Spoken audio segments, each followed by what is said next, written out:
Today we will talk about Chapter 7. You notice that you did not have homework due on Monday night. That's because we have not finished Chapter 7. The Chapter 7 homework will be due this coming Monday, and I will try to remember to get it up today or tomorrow. So more Chapter 7. We're going to talk a little more about solubility, just because it's going to really factor in so what it actually means in terms of what the ions are doing. You should all have your solubility charts. We're also going to write and identify double displacement reactions.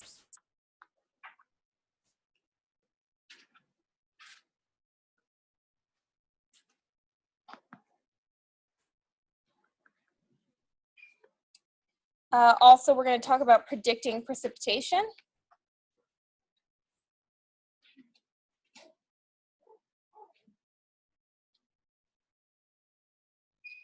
And finally, we are going to talk about how to write net ionic and complete ionic equations. So we've got a lot to cover today.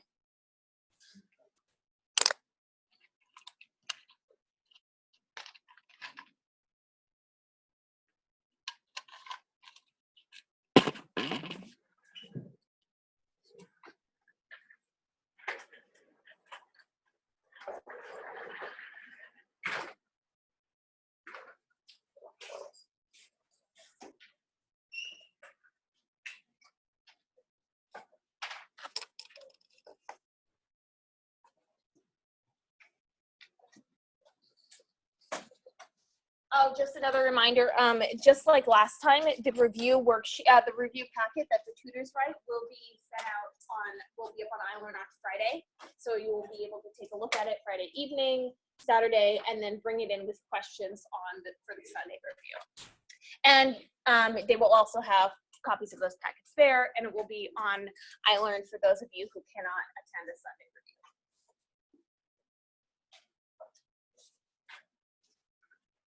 Okay, does everybody have this down? All right. So let's talk more about what is actually happening when things are soluble and insoluble. When ionic compounds dissolve, so we're talking about things like salt, NaCl, not things like sugar, because sugar is non-ionic compound. It's a molecular compound. Thank you very much. And so when salt dissolves, because it's an ionic compound, it divides up into Na plus and Cl minus. So it breaks apart.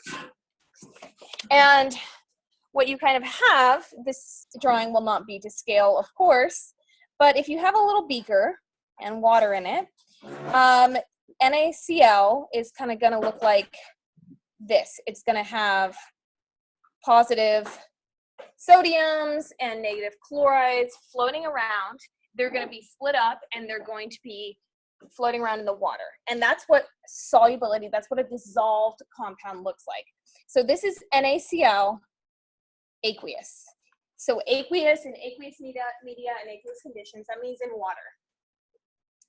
And then when something like NaNO3 dissolves, it's still going to break up into its cation and anion.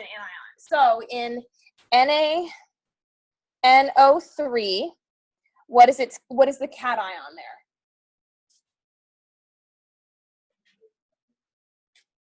What? Sodium, Na plus, right? Cation is positive. Cation always comes first. So it's going to be a positive sodium. And then the anion is then what? The nitrate, the NO3 minus. And that nitrate is not going to split up into nitrogen and 3 oxygens. It's going to stick together. It's just going to split away from the sodium. So it's going to kind of look like you have the nitrogen and then you have 3 oxygens hanging out, and that's all going to share a negative charge. And then you might have another sodium and another nitrate.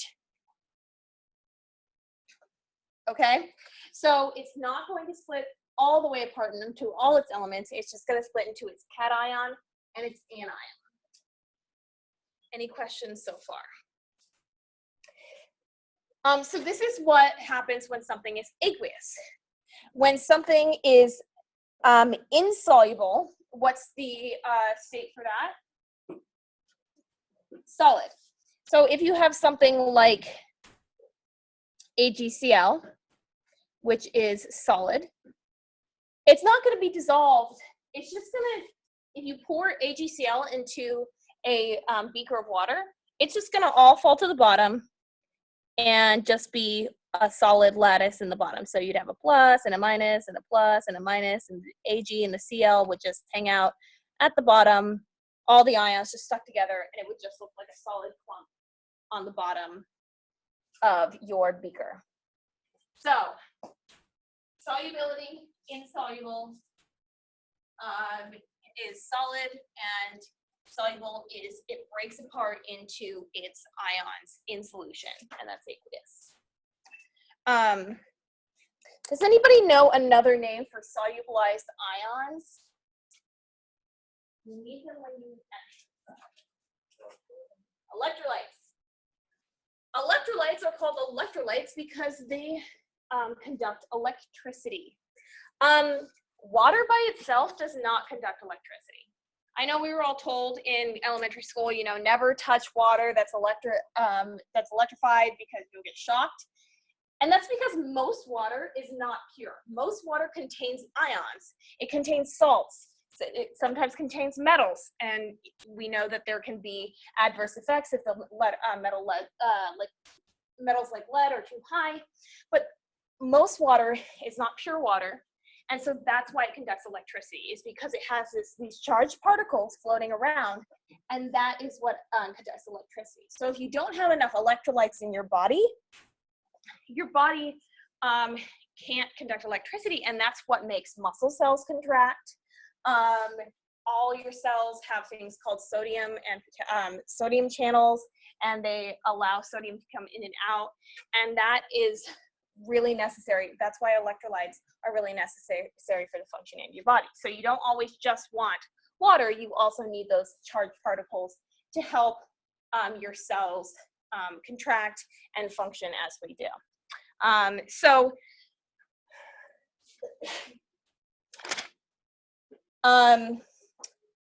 think that's all I have to say about solubility for now. You'll see this will come back in just a few minutes. But for now, I'm going to talk about a type of reaction. Actually, you've already seen this type of reaction. I just didn't tell you it was double displacement.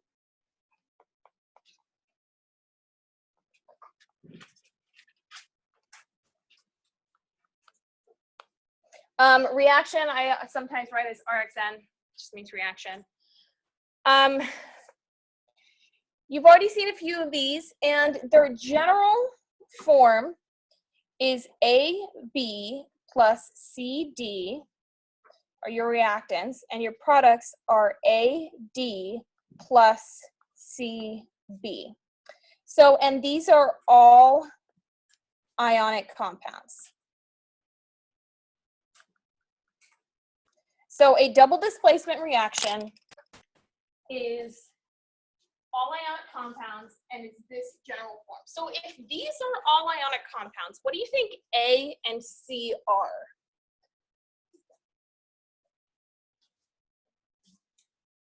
What did I hear? You were right. Oh, cations. So cations, A and C are cations because in all ionic compounds, whatever comes first is the cation, which means B and D are true. Beautiful. Okay, so and so what happens in a double displacement reaction is that the cations switch their anions, right? So A is originally with B, but then it takes D, and C is originally with D, and it takes B. It's also called a partner swap reaction.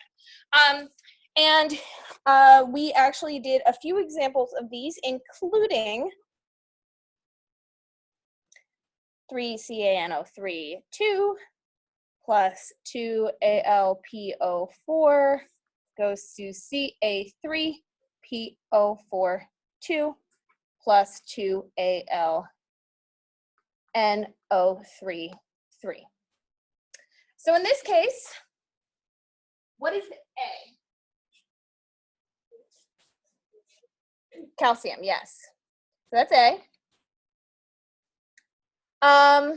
What is B? Nitrate. What is C?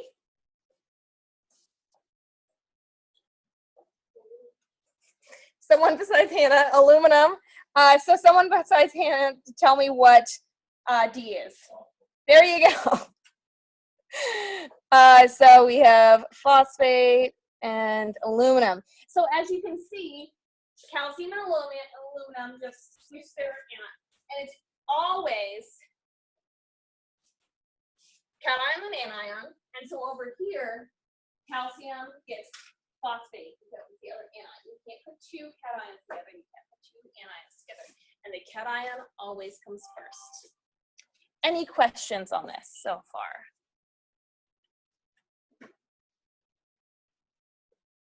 All right.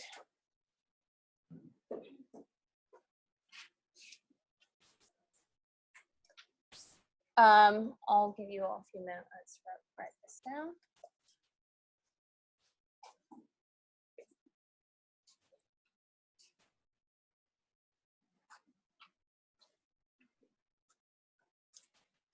Okay, are we ready? A double displacement reaction can also be another type of reaction, depending on the phases that are formed. And that type of reaction is called a precipitation reaction.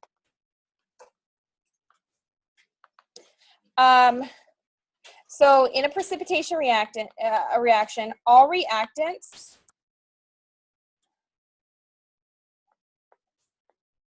are non-solid, meaning they're usually liquid or aqueous, but you can have gas.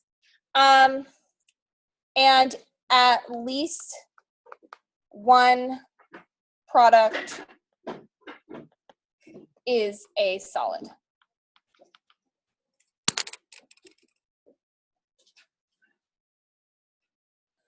So no solids on the left, solid on the right.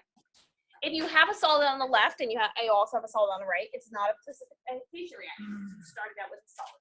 The whole point of a precipitation reaction is you start out with no solids and you end up with a solid.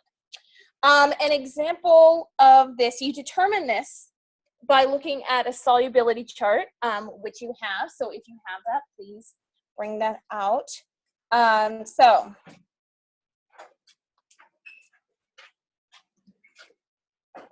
Na2CO3, is it solid or aqueous?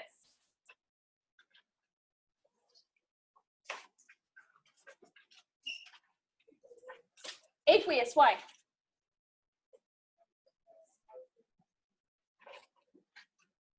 So yeah, so CO3 is usually insoluble, but sodium is a 1A metal, and that's one of those cations that's always soluble. It's an exception, so it makes it soluble. So that's aqueous. How about where am I? Sorry. CaCl2. Is that solid or aqueous? Why is it aqueous? Chloride is generally soluble, and calcium is not an exception to that, so it's going to just be aqueous. How about NaCl? You should know this by just normal life. Is this aqueous or solid? Aqueous, yes, because you can make salt water. We have saltwater ocean, so it's aqueous. And finally, we have CaCO3. Is that aqueous or solid? Solid, because carbonate tends to be insoluble. Calcium is not an exception to that. Calcium carbonate is actually pretty much everywhere. Calcium carbonate is limestone, marble, what chalk used to be made out of. If you paint, it's what gesso used to be made out of. It's what seashells are made out of. You have calcium carbonate in your bones. Calcium carbonate is everywhere. It is a solid.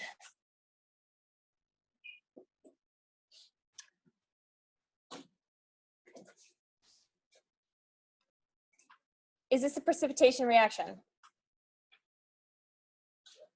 Yes, because all of their reactants are non-solid, they're all aqueous, and we have a solid that forms. This is what is called a, does anybody know what that's called actually?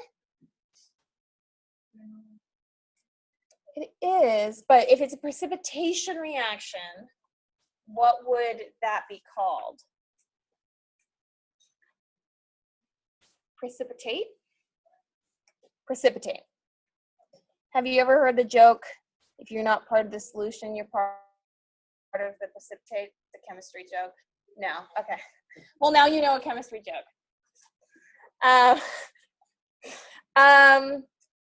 So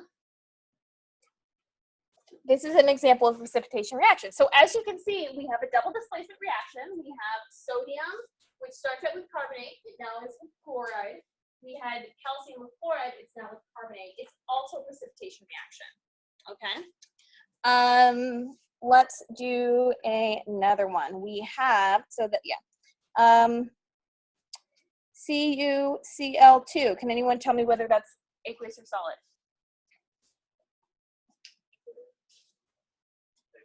Aqueous, because chloride tends to be aqueous and copper is not an exception to that.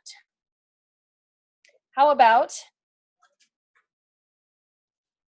NaC2H3O2? Aqueous. This is very aqueous because sodium is always aqueous, no exceptions, and so is acetate, always aqueous, no exceptions. So that's also going to be aqueous. And then we have CuC2H3O2, which is going to be, yes, because I just said that acetate is always aqueous. And then from our previous, we also know that NaCl is going to be aqueous. So is this a precipitation reaction? It is not a precipitation reaction. Is it double displacement? Yes. So you can have a double displacement, and sometimes double displacements are precipitation reactions, and sometimes they're not.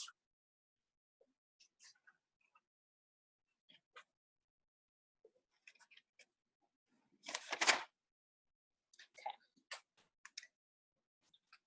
Any questions on this so far?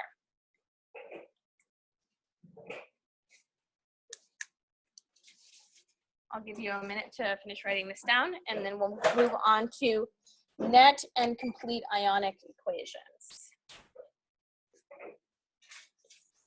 Yeah.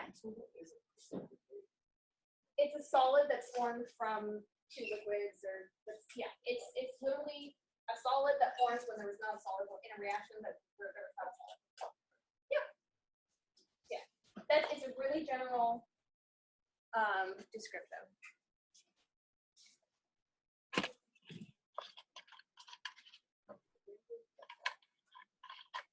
Yes, Eleanor.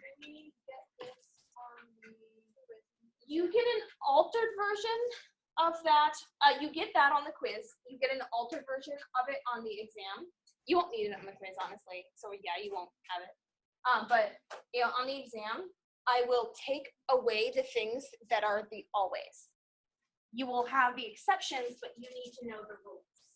And I will show that to you on Friday, so you'll have a very clear idea of what you need to memorize. Yeah, but thank you for asking. So yeah, you'll have part of it.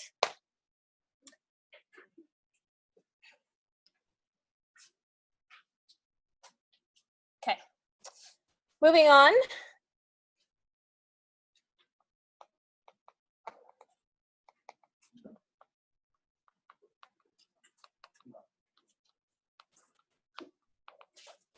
Complete and net ionic equations.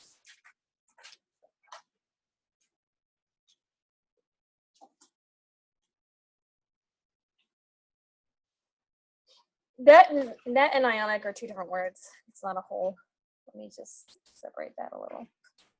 There we go. So the normal equation that you would write out is what we call your molecular equation.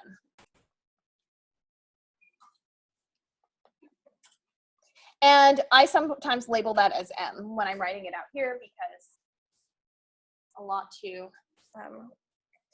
write out when you do it a bunch of times. So for example, if I have AgNO3, and that's aqueous, plus KCl, and that's also aqueous, goes to AgCl, which is solid, plus KNO3, which is aqueous. What type of reaction is this? Precipitation and double displacement, yes. You have something called your complete ionic equation. And I sometimes label that as CI, so I don't have to write that all out.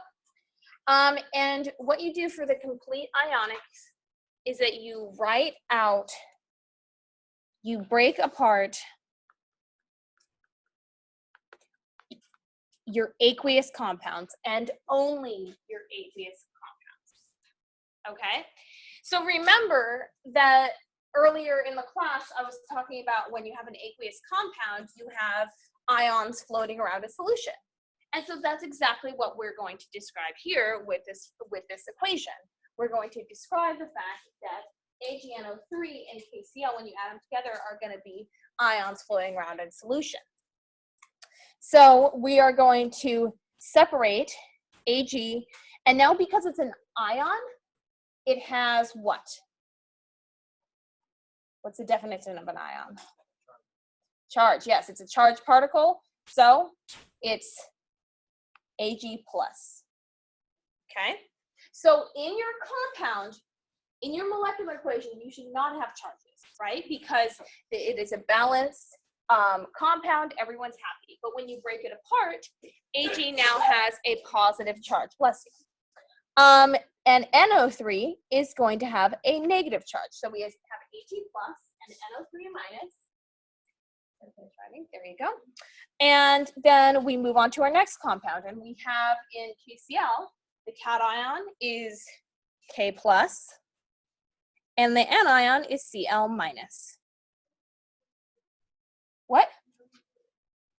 You don't have to do the aqueous. Some professors require you to have the aqueous. I don't, because if you've broken it apart, I know you know it's aqueous. So I don't require it. It's just a lot extra writing. What do we do with AgCl?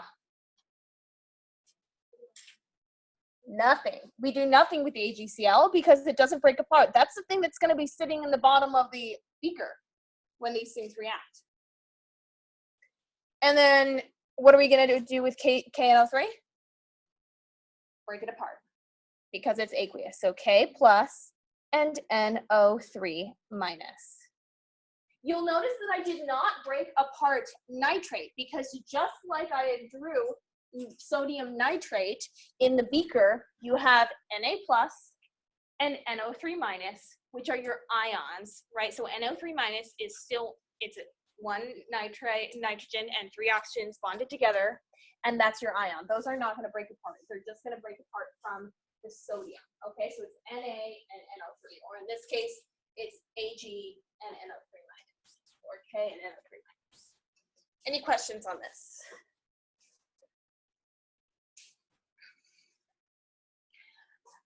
You also have your net ionic equation, which I write as Ni. And this is where you cross out your spectator ions.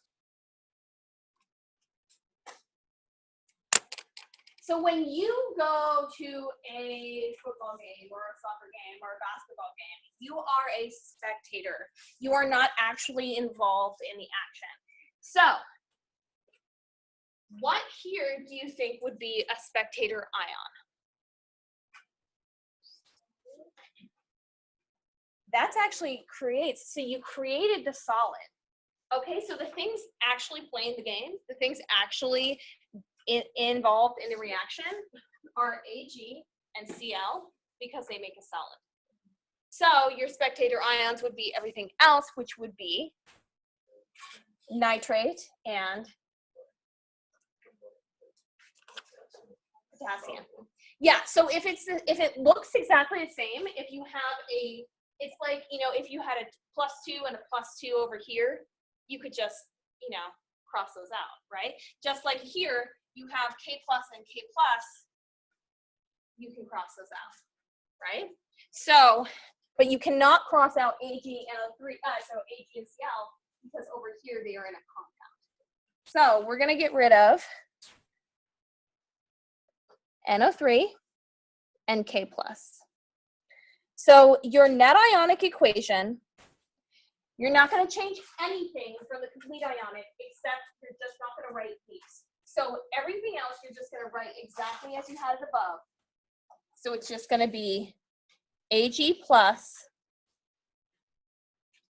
Cl minus goes to AgCl. And that is the actual reaction that's happening. Okay? That's the solidus form. Ag plus Cl goes to AgCl. These guys are just floating around. They're just hanging out. Yeah.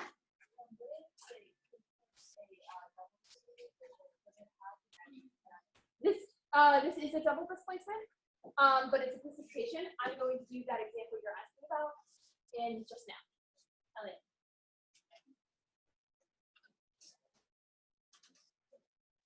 Yeah, double displacement is where you have your cations and your anions switch. So Ag was originally with NO3, now it's with Cl, and K was originally with Cl, now it's with NO3, and they're all ionics. That's double displacement.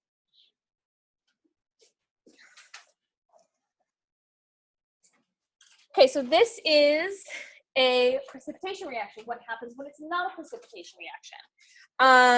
Does everybody have this down? Awesome.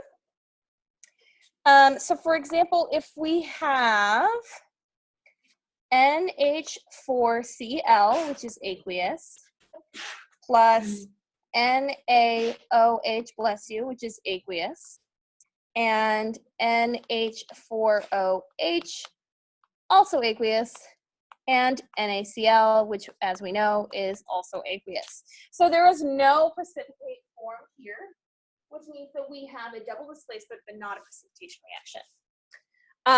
Sorry, and I'm going to label that my molecular equation, M. So my Ci, what am I going to break up for my Ci, my complete ionic?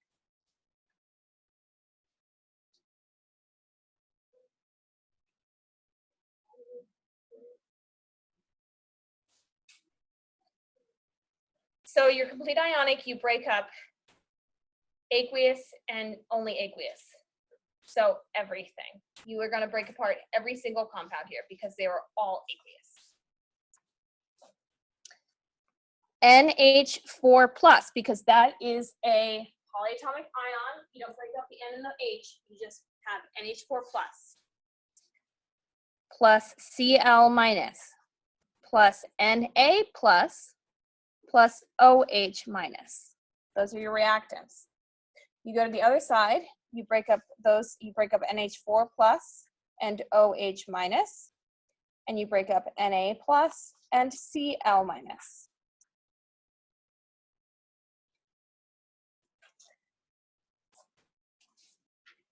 What are your spectator ions here? All of them, right? Because none of them form a compound. All of them are just still hanging. You start out with them hanging out in solution, and you end with them hanging out in solution. It's like a bunch of people showed up to a game that didn't happen. They just kind of hung out, right? So then they all go home. So you have NH4 plus, NH4 plus. You can cross it out. Cl minus, Cl minus. You can cross it out. Na plus, OH minus, OH minus. You can cross them out. You can cross them out if the ion is present, floating around solution on both sides. Okay, so we're gonna just go that. So what does my net ionic equation look like? Nothing. So for this net ionic equation, you can write, you have three options. You can say none or no net ionic. You could write an X, or you could write no reaction. Those are all options. No reaction. I mean, yes, we talk about it as a double displacement reaction, but if you put these two compounds in water, nothing would really change. You would just have a bunch of ions floating around in the reactants and products. Nothing actually forms. So that's why we can call it no reaction. So you do not leave it blank, but indicate to me that you know that there is no net ionic, okay? Because you crossed everything. Any questions so far?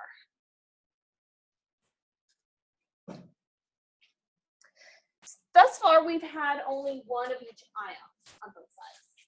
Let's make it a little more complicated. For example,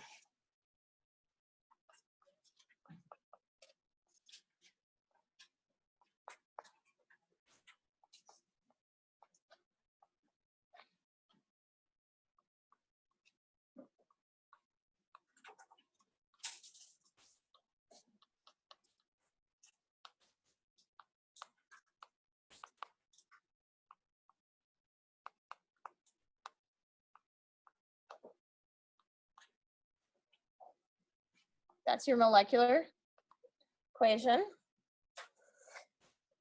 2 ammonium phosphate plus 3 calcium chloride goes to 6 ammonium chloride plus calcium phosphate. What type of reaction is this? Precipitation and double displacement.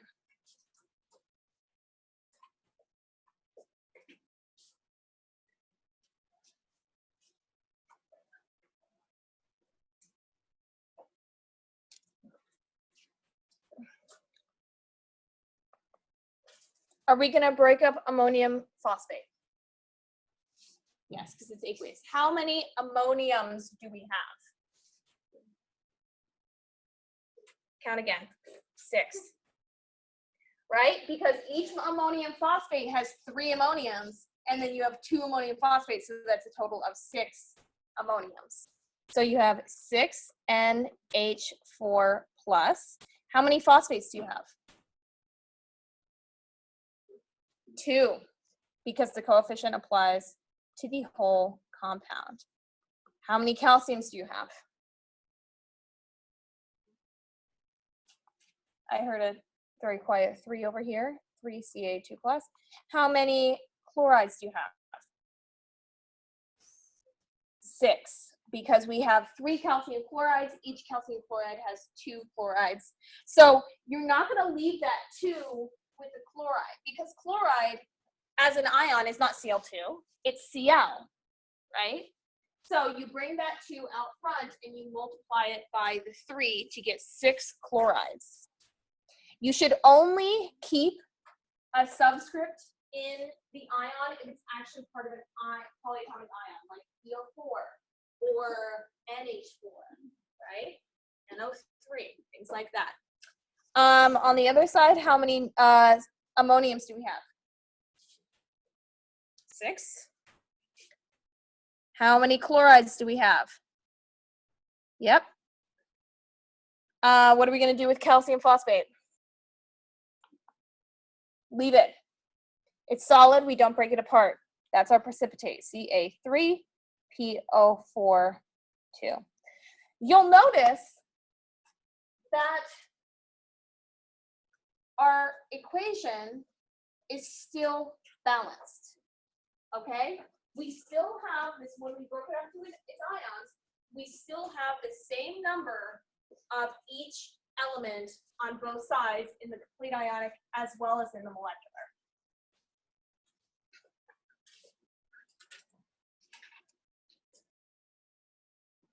What are my spectator ions?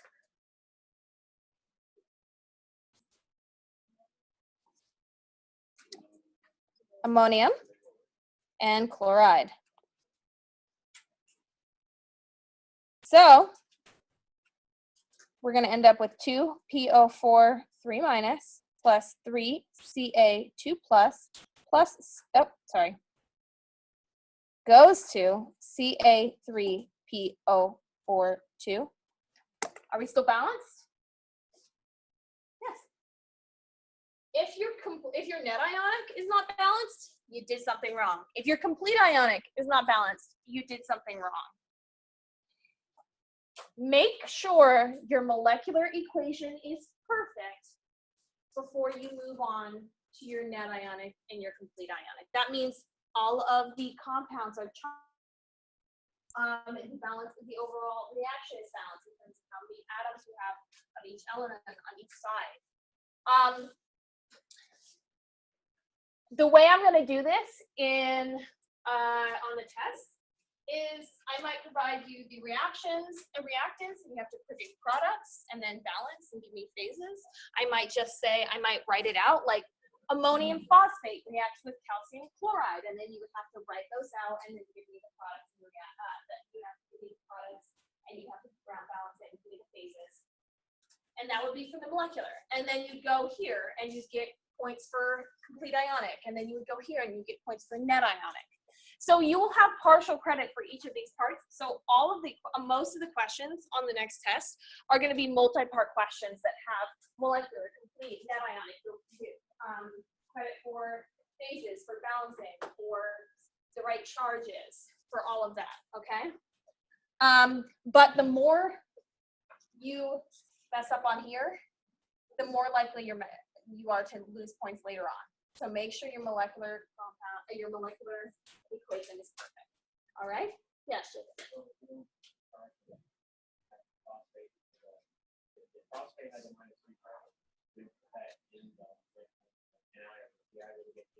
You would get D points because an ionic equation has ion in it. So ions are charged particles, which means you have to have the charges when they are by themselves. Excellent question. However, do not put charges in your molecular equation. So this should not have charges. These should have charges. All ions that are by themselves should have charges. All compounds should not have.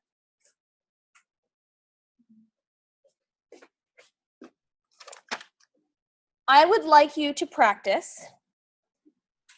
Yeah, we have enough time. Okay.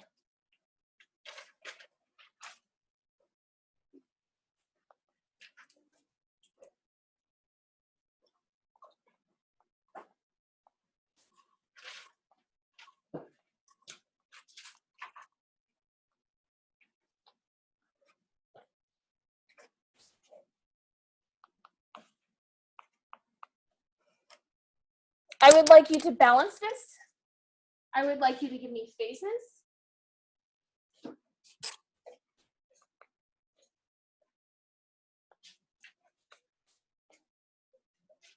I would like you to give me my complete ionic, my net ionic, and I would like you to tell me whether it is precipitation.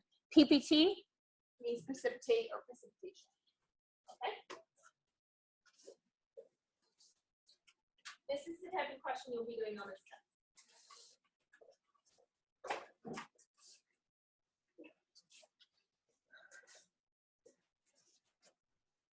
Thank you for getting those. I did it a little bit twice. So I didn't get in until like just before class. We'll see. I'm gonna bring her in with me just to keep an eye on her. So, yeah.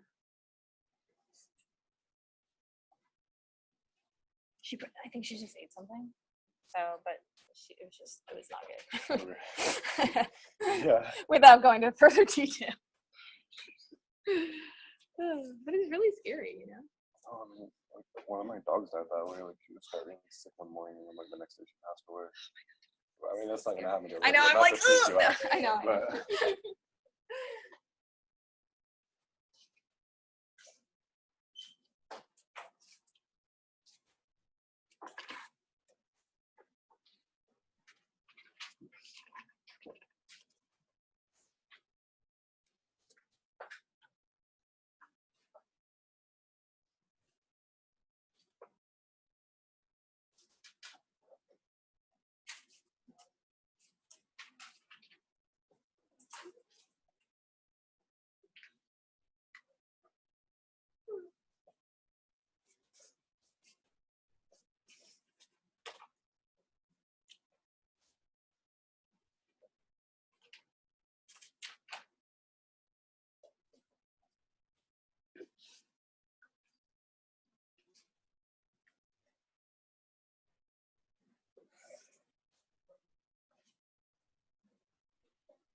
Oh gosh.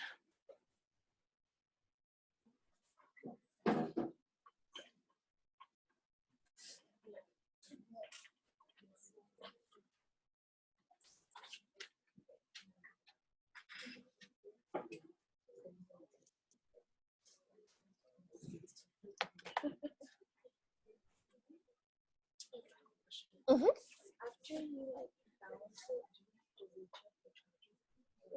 No, because I gave you the, yeah, so you know.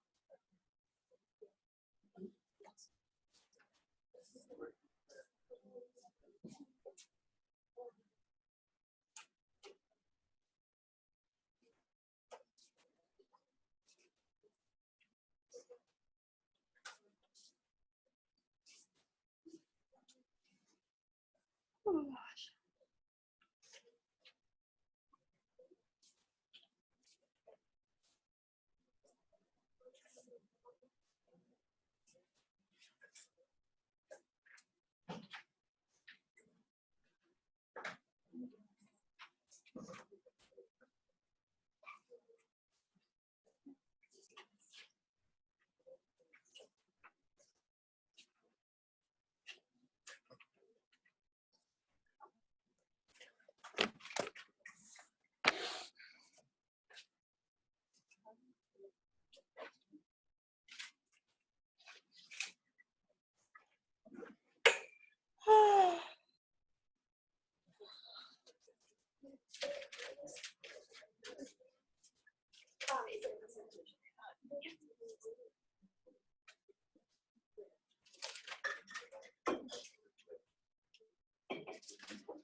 Yes.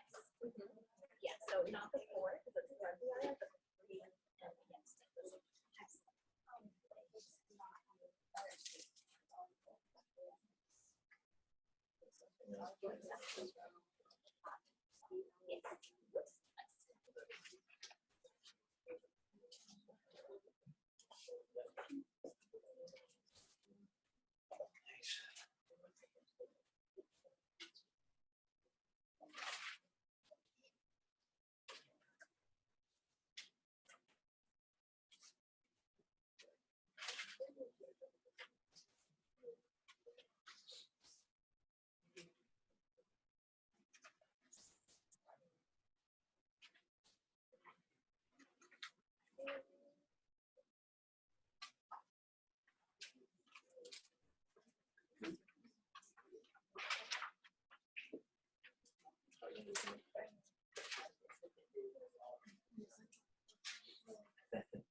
These are always solved unless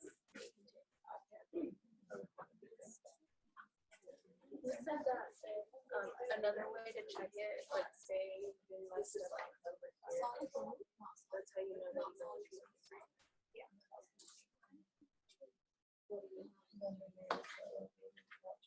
Well, what? The AL is like 4. So can you find 2? So 4, but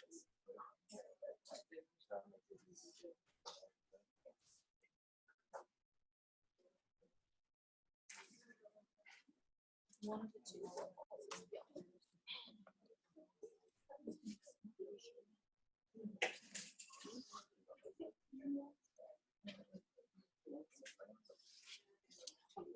oh yeah, sorry.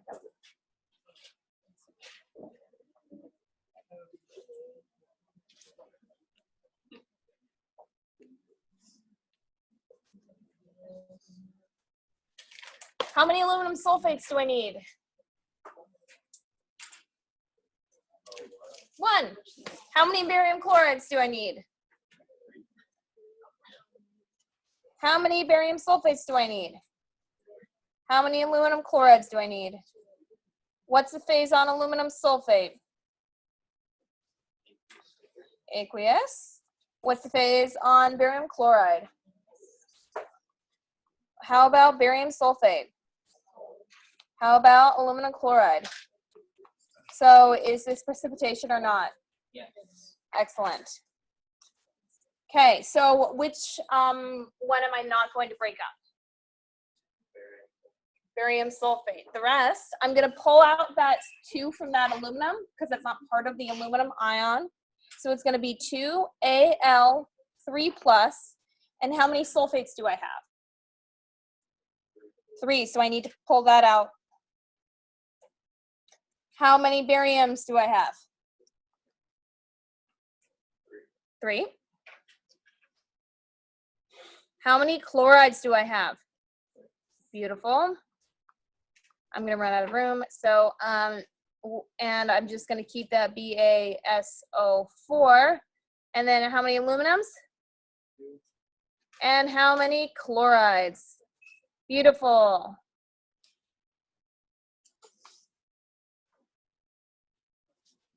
Are we still balanced? Yay. What are our spectator ions? Al and Cl. And net ionic is 3SO4 2- plus 3Ba2 plus goes to 3BaSO4. I will also accept another version of this. What do you think? What other version of this do you think I would accept?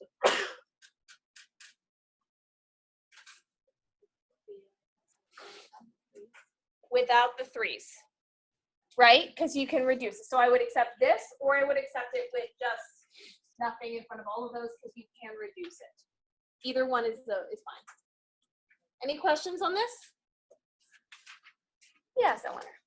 So when you're putting it out, like breaking it down to like Al3 plus SO4 do you want us to have that plus in between them? Yes, I do want the plus in between.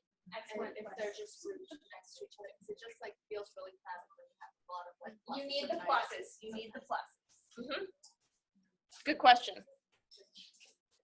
Because you're adding all of these ions together, it's still a reaction. There's a couple more instances I want to talk about in terms of breaking apart compounds versus not. One of them, you'll learn what this equation is next week. But if you have the molecular equation HCl plus NaOH plus goes to H2O, what is that phase? Liquid, thank you, because you drink it, plus NaCl aqueous. Would you break apart the H2O? No, you only break apart aqueous.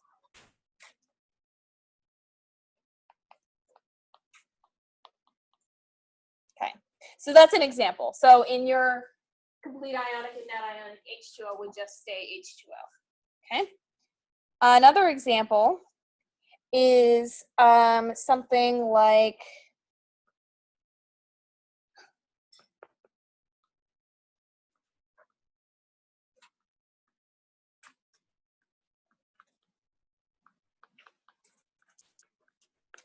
and I know H2O here is a gas, and you will learn why on Friday.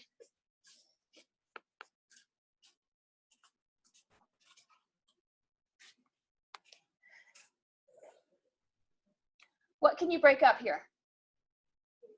Nothing. So what will your complete ionic equation look like? The same. Okay?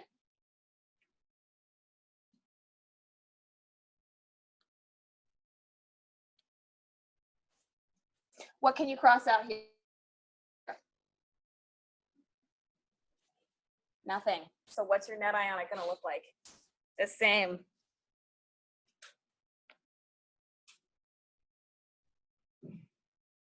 If there are no aqueous compounds, your molecular, complete ionic, and net ionic equations are all going to look the same. However, I'm not going to force you to write this all out. You could write same, same, or you could write an arrow. Do not leave it blank. And do not write none. Okay? So, when do we write none for the net ionic? When you all cross them out, when you cross everything out. So, here, you don't cross anything out, it's the same. Okay, there's a big difference. This is still a reaction that's happening. This is the combustion of ethene. Ethene. So this is a real reaction that happens. So you're not going to have no net ionic. It's just going to look exactly the same as the complete and molecular equations. Questions on that? All right. Worksheet. On this worksheet, assume that both of these questions are double displacement reactions, and you have to predict the products. The products would be the cations for the switch anion. Oh. Right, because in a double displacement reaction, the products are just the cations with the switch anions.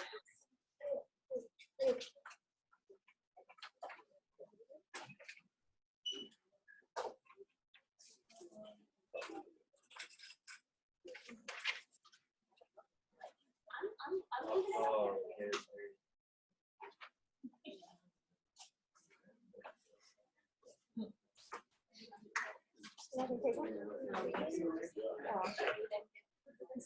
What am I going to do with him? And they need two more.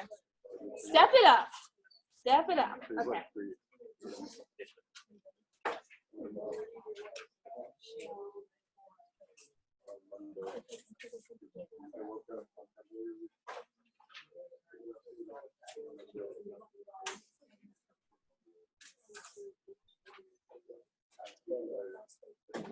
Well, good here. Well done.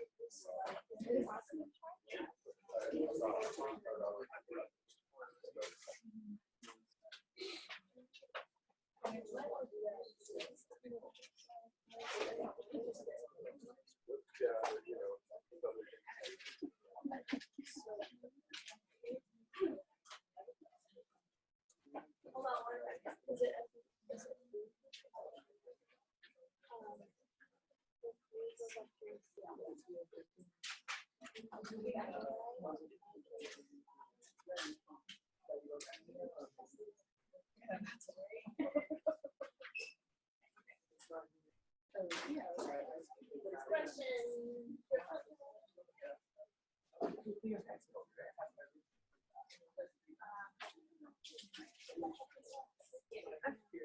Oh, and real quick, there's going to be CLC time today and tomorrow from like 2 to 6.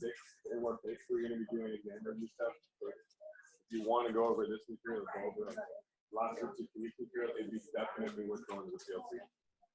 Today and tomorrow, and all of next week.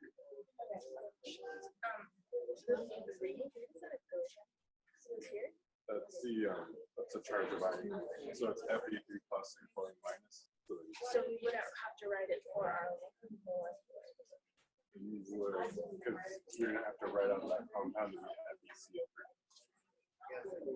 Oh, I see what you're saying. Yeah. To balance. Yeah. all of these? I try. Oh, because it's a double displacement reaction.